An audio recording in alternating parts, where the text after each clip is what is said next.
been told for a long time that some cyber attacks would likely precede an invasion.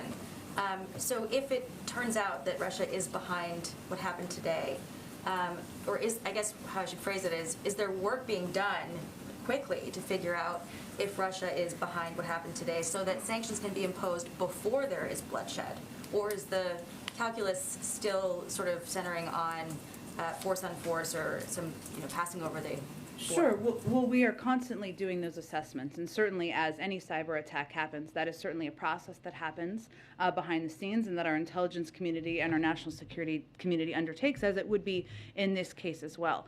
I would note, though, as it relates to sanctions, one, there's a range of means that we could respond, both seen and unseen, so it's to a cyber attack or any other attack, and the president has the purview to do whatever he chooses in that regard. But our view remains that the crippling package of sanctions is an effective deterrent. So if you do that all in advance, what is to stop them from moving forward? Now, that may be a different of policy issue, different as of opinion, I should say, on policy issues with some in Congress, and that's okay, but that is our view from the administration.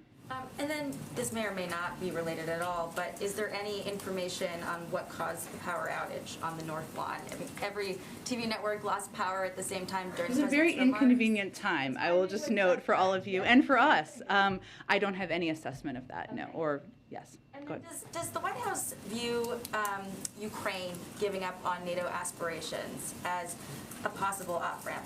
Understand that the president has said, the administration has said over and over that NATO members would not encourage or would not give up that ability for someone else to join. But they do have a long way to go, and now that there's all of this concern that if there was a member, if they did become members, it could potentially trigger Article 5.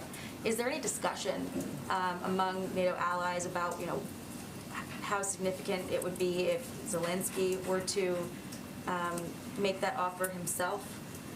Well, we have not raised that from the United States. And again, I would reiterate what I said a little bit earlier, which is that our position is that we are not going to pressure Ukraine or any country to join or not join an alliance, that it is territorial integrity, and that's a choice for them to make. And then why